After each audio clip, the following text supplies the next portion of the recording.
अभय चौटाला को गिरफ्तार करने के लिए जब हरियाणा पुलिस गई तो अभय चौटाला भागकर एक सिटिंग जज के घर में जाकर छुप गए। लेकिन पुलिस की टीम उस जज के घर तक भी पहुंच गई और अभय चौटाला को गिरफ्तार कर जेल में डाल दिया गया। अभय चौटाला के साथ पुलिस ने उनके भाई अजय चौटाला को भी गिरफ्तार किया। 1 महीने तक दोनों भाई जेल में रहे और फिर प्रधानमंत्री के आदेश और मुख्यमंत्री के कहने पर उन्हें छोड़ा गया। अभय और अजय चौटाला की गिरफ्तारी जिस मुख्यमंत्री के कहने पर हुई थी, उन्हीं मुख्यमंत्री के कहने पर उन्हें छोड़ भी दिया गया। लेकिन अभय चौटाला ने जिस शख्स से इस सब के लिए बदला लिया वो मुख्यमंत्री नहीं बल्कि एक आईपीएस अधिकारी था। वही आईपीएस अधिकारी जिसने अभय चौटाला को गिरफ्तार किया था। इस आईपीएस अधिकारी से अभय चौटाला ने अपना बदला कुछ ऐसे लिया कि उन्होंने पहले उसे थाने में बुलाया और फिर 3rd डिग्री टॉर्चर कर खूब जूते मारे। इस आईपीएस अधिकारी का नाम है राम सिंह यादव। वही राम सिंह यादव जो कभी भजन लाल और बंसीलाल के करीबी हुआ करते थे, लेकिन जब उन पर मुसीबतें आई तो किसी ने भी उनका साथ नहीं दिया। बकायदा उनका ट्रांसफर कर दिया गया और बाद में अभय चौटाला उन्हें उनके काम की सजा दे बैठे। नमस्कार, आपके साथ मैं प्रतिमा दत्ता। आज मैं आपको ब्यूरोक्रेट्स, कानून और सत्ता के टकराव की एक ऐसी कहानी बताऊंगी जिसे सुनकर आपको भी ये पता चल जाएगा कि बड़े बड़े मामलों में पुलिस वाले कार्रवाई करने से क्यों डरते हैं। इस कहानी को बताने की जरूरत आज इसलिए पड़ी क्योंकि पूर्व आईपीएस अधिकारी राम सिंह यादव को अभय चौटाला ने जिस तरह से इनेलो सरकार रहते हुए टॉर्चर किया था, उसका जिक्र अब खुद राम सिंह यादव ने एक इंटरव्यू के दौरान किया। राम सिंह यादव का अब ये वीडियो सोशल मीडिया पर खूब वायरल हो रहा है। इस पूरे वीडियो में राम सिंह यादव न सिर्फ इनेलो सरकार की गुंडागर्दी के बारे में विस्तार से बताते हैं, बल्कि ये भी समझाते हैं कि जब कानून और सत्ता का टकराव होता है तो कैसे हर बार कानून हार जाता है। तो चलिए वीडियो में इन्हीं राम सिंह की जिंदगी से जुड़े उस किस्से के बारे में जानते हैं जो सियासत की सच्चाई भी बताता है, साथ ही सरकारों के फैसलों के पीछे की वजह भी। 16 सितंबर साल 2000 को पूर्व आईपीएस अधिकारी राम सिंह यादव के खिलाफ जींद में एक केस दर्ज हुआ। यह केस था सरकारी संपत्ति के दुरुपयोग का। राम सिंह यादव पर आरोप लगे थे कि उन्होंने सरकारी गाड़ी का दुरुपयोग कर 1 लाख रुपए का नुकसान सरकार को पहुंचाया है। इसी केस में 3 साल बाद साल 2003 में 17 दिसंबर को राम सिंह यादव को पंचकुला से गिरफ्तार कर लिया गया। गिरफ्तार करने के बाद उन्हें जींद ले जाया गया और कोर्ट में पेश किया गया। यहाँ कोर्ट ने उन्हें 4 दिन की पुलिस रिमांड पर भेजा, लेकिन पुलिस रिमांड पर उन्हें जींद की बजाय सफीदो जेल में ले जाया गया। जेल में रात के समय 2 पुलिस वाले उनके पास आए और बोले, आपको चौटाला गांव चलना होगा। राम सिंह यादव समझ तो चुके ही थे कि कुछ बड़ा झोल है, फिर भी वो पुलिस वालों के साथ चौटाला गांव की चौटाला चौकी में पहुंचे। वहां पहुंचते ही उन्होंने देखा कि अभय चौटाला थानेदार की कुर्सी पर बैठे हुए हैं। ये वो समय था जब हरियाणा में इनेलो की सरकार थी और अभय चौटाला के पिता ओम प्रकाश चौटाला मुख्यमंत्री हुआ करते थे। इसलिए सरकार से लेकर कानून तक सब कुछ चौटाला परिवार के ही हाथ में था। ऐसे में अभय चौटाला ने ही राम सिंह यादव को चौटाला चौकी में बुलवाया था और खुद हाथ में पुलिस का छित्तर लेकर थानेदार की कुर्सी पर बैठे हुए थे। छित्तर एक पुलिसिया जूता होता है जिसे अक्सर मुजरिमों को टॉर्चर करने के लिए इस्तेमाल किया जाता है, लेकिन एक आईपीएस अधिकारी को भी चौटाला गांव की चौटाला चौकी के अंदर इसी छित्तर यानी कि जूते से अभय चौटाला ने खूब मारा। राम सिंह यादव को लेटाकर अभय चौटाला ने करीब 39 छित्तर मारे, जिससे राम सिंह के शरीर से खून तक निकलने लगा और उनकी हालत खराब हो गई।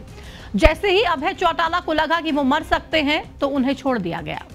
इसके बाद राम सिंह यादव को वापस सफीदो लाया गया और फिर हिसार जेल में भेज दिया गया। राम सिंह बताते हैं कि अभय चौटाला के पिता ओम प्रकाश चौटाला तो यही चाहते थे कि उन्हें जान से मार दिया जाए, लेकिन पुलिस अधिकारियों ने उन्हें जांच एजेंसियों का डर दिखाकर ऐसा करने से रोक दिया। इसके बाद कई दिनों तक राम सिंह हिसार जेल में बंद रहे। हालांकि बाद में वो बाहर आए। लेकिन अब यह सब कुछ हुआ क्यों और अभय चौटाला ने राम सिंह यादव से कौन सी दुश्मनी निकाली, ये भी आपको बता देते हैं, क्योंकि उसके पीछे की कहानी इससे भी ज्यादा खतरनाक है। राम सिंह यादव को साल 1993-94 में तत्कालीन भजन लाल सरकार गुजरात कैडर से 5 साल के लिए डेपुटेशन पर हरियाणा लेकर आई थी। इसी दौरान जुलाई 1995 में अजय चौटाला और उनके भाई अभय चौटाला ने सिरसा में रेल रोको आंदोलन चलाया था।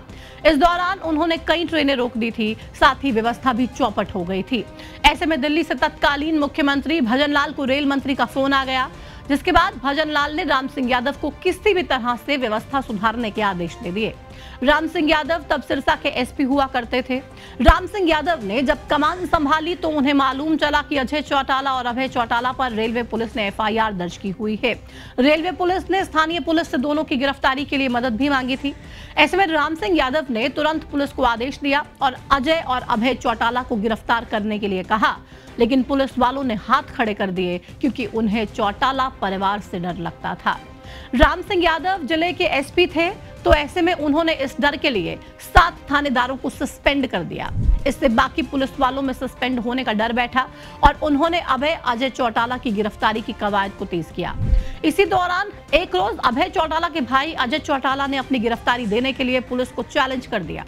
अजय चौटाला सैकड़ों हजारों की भीड़ के साथ प्रदर्शन कर रहे थे, तो उन्हें लगा पुलिस वहां उन्हें गिरफ्तार नहीं करेगी, लेकिन राम सिंह यादव ने पूरी फोर्स वहां पर भेज दी और खुद भी चले गए। जब अजय चौटाला को लगा कि पुलिस उन्हें अब पकड़ ही लेगी, तो वहां से भागकर वो राजस्थान के फफड़ाना गांव में पहुंच गए। तब अजय चौटाला राजस्थान के नौहर से विधायक हुआ करते थे। जब पुलिस अजय चौटाला का पीछा करते हुए फफड़ाना गांव पहुंची और तलाशी ली, तो एक पूर्व डीएसपी के घर से तूड़े के कोठे यानी कि भूसे वाले कमरे में अजय चौटाला छुपे हुए मिले। वहां से राम सिंह यादव के नेतृत्व वाली पुलिस की टीम ने उन्हें गिरफ्तार कर लिया। इसके अलावा पुलिस ने एक दिन बाद अभय चौटाला को एक सिटिंग जज के घर से गिरफ्तार किया। इस गिरफ्तारी के बाद 1 महीने तक अजय और अभय दोनों को जेल में रहना पड़ा। राम सिंह यादव ये बताते हैं कि जब अजय और अभय चौटाला सिरसा जेल में थे, तो वो कूलर और एसी की डिमांड करते रहे, लेकिन जेलर ने वो उन्हें नहीं दिया।